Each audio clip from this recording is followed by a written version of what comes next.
विश्वास शोभनी राहो या साने गुरुजीच्या प्रार्थनेप्रमाणे भारतभूची शेकडो मुले भारतभर शाही होण्यासाठी प्रयत्न करत होते.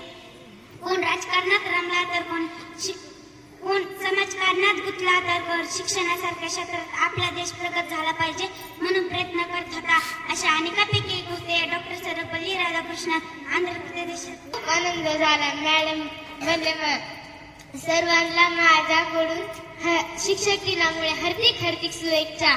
मला आज खूप आनंद वाटला. सर्व आमचे फारुख सर आणि पौल सर, जाधव सर आणि आमचे तसेच येवले सर यांच्याबद्दल मला खूप आदर आहे. त्यांनी शिक्षिका होऊन मला खूप आनंद झाला. नमस्कार, माझे नाव धनश्री एकनाथ. मी आता चौथी शिकत आहे. आज टीचर होऊन खूप आनंद